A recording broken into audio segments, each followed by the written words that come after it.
Hello అండి. తిరుపతి సిరీస్‌లో second day మనం వెళ్ళిన మూడో గుడొచ్చేసి జపాలి అండి. ఆంజనేయ స్వామి గుడి. కానీ ఈ గుడి చూడ్డానికైతే చాలా బాగుంది. నడవాలంటే 1 కిలోమీటర్ ఉంటుంది. ఎంచక్కా నడుచుకుంటూ వెళ్తుంటే అలిపిరి మెట్లా అనిపించిందనమాట.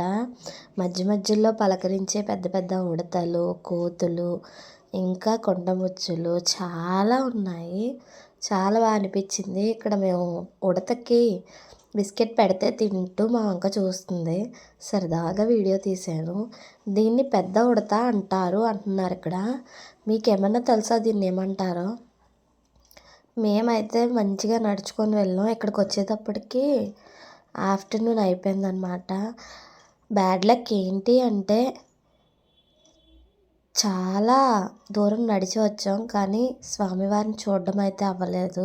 ఎందుకంటే దేవుడికి నైవేద్యం పెట్టే టైం అయిపోయింది అనేసి అన్నారనమాట. చాలా బాధ అనిపించింది ఇంత దూరం వచ్చినందుకు. కొంచెం సేపు ఉందామంటే చీకటి అయిపోతుంది, ఇంకా తిరగవలసినవి 2 ఉన్నాయి కదా అన్నట్టు ఇంకా బయటే దండం పెట్టేసుకున్నాం. మేము ఏ గుడికి వెళ్ళినా ఇక్కడ ఇలా రాళ్లతో కట్టేసి ఉంటుంది. ఏంటన్నది అయితే నాకైతే ఏం తెలియదు. చాలామంది ఇల్లు కట్టుకోవాలని అలా కడతారు అంటున్నారు. ఇక్కడ లొకేషన్ ఏంటి, ఎక్కువ వెదురు చెట్లు ఎక్కువగా ఉన్నాయి.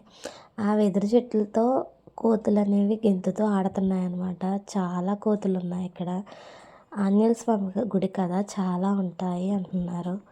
చాలా బాగా అనిపించింది ఈ లొకేషన్ అయితే. నాకైతే తిరుపతిలో బెస్ట్ ప్లేస్ ఏంటి అంటే ఈ జపాలి అని చెప్తానన్నమాట. అంత బాగా నచ్చేసింది. మీరు ఎప్పుడైనా తిరుపతి వెళ్తే మాత్రం ఈ ప్లేస్ అయితే అస్సలు మిస్ చేయకండి, వెళ్ళండి. చాలా బాగుంది. అలానే టెంపుల్ అయితే క్లోజ్ చేసి నీరాజనం పెట్టారు. 2 అవర్స్ తర్వాత ఓపెన్ చేస్తానన్నారు. అంతదాకా మేము వెయిట్ చేయకుండా రిటర్న్ అయితే అయిపోయి